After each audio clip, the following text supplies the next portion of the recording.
to another My Two Cents with Kelly Boykin. We are discussing how to win in an MSP VMS environment.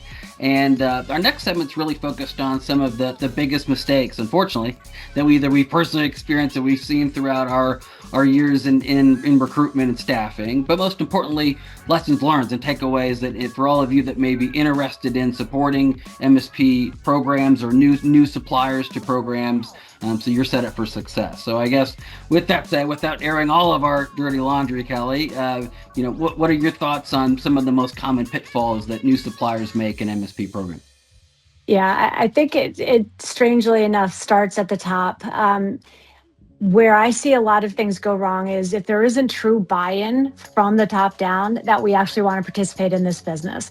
Because look, if you could work high margin, high touch retail business instead of MSP, you would do that all day long. I don't know that anybody would really argue with that. So it's a decision, it's a choice, it's a strategy, and having that translate from the top of the organization throughout the organization and getting that buy-in is important, because if you can spend all this time and money breaking into an account, but you don't really have buy-in throughout the organization that you really want this business, you've wasted a lot of time and money there.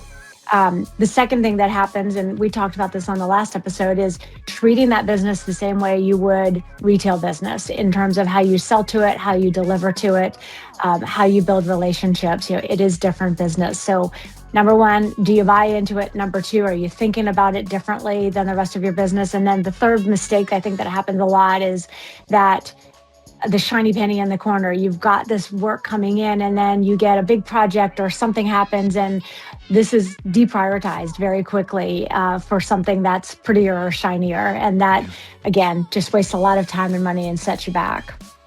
And agreed. And I think one of the challenges that I've even had, my own experience in supporting MSPs is that you join a program that you're really excited about, but it may not be the exact type of skill sets, roles, or industry, even locations that you're best suited for. But you support it because you want that to lead down to the path of supporting the business that you really want. But in many cases, if you're not supporting the best business for you at the onset, a lot of times it never progresses. And to your point, then you may be pulling resources or adding costs to support a program that isn't your specialty, your niche, and that can be damaging to your core business as well. So I think it's a fine line and a balance that you have to make in order to be diligent and successful in the program.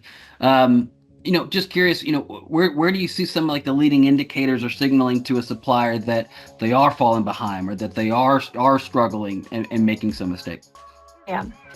In the most successful program supplier relationships, the relationship is there. And so you are hearing about this. If you're doing it right, you are talking to the program and you're hearing this kind of feedback. But we'll come back to that. Setting that aside, having the ability to look at your metrics and your KPIs is very important. One of the first things that you'll see happen is submittals are not turning into interviews, right? We're submitting 20 candidates and they're not turning into interviews. If you understand that early on, then you can start to diagnose why that is. Is it the wrong submittal? Is it not in a timely manner? Is it not set up the right way? But understanding that the submittal to interview is an easy one. Obviously, interview to offer. So if you're not getting offers, you're not getting fills. Those are key things to be looking at as well. But just looking at overall headcount and headcount growth, that is important. But we have to dig a little bit further into some of the why. And you've got the data, even if you don't have it within your own ATS, the VMS has the ability to give you enough data where you can understand those things and you can understand what your scorecard is going to look like before you get it. Because by the time you get your scorecard, you're 4 or 5 months later, and that's a little late to be learning that you're not where you should be.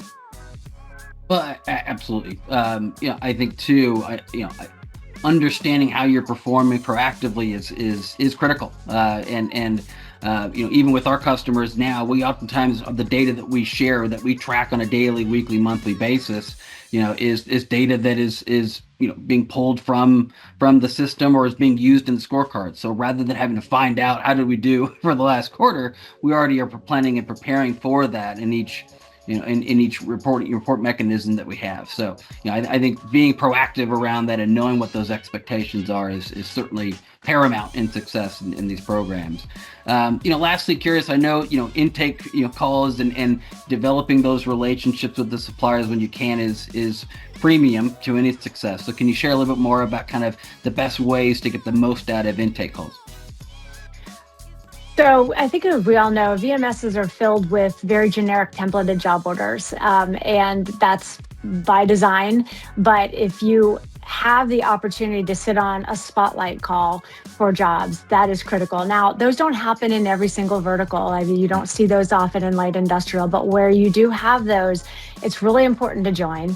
And don't cringe when I say this, but it's really important to ask questions. For some reason, we're afraid to ask a question because it might benefit the competitor sitting next to us.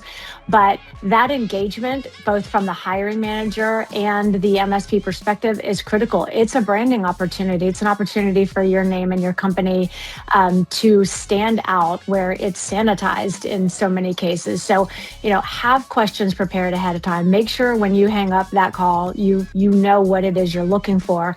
Typically, those are a day or two after the rec has already been released. And so you should already have a pretty good candidate pool of folks a list of candidates ready to go. That should just be the thing that helps you take those 5 down to 2 and click send, in my opinion. Yep.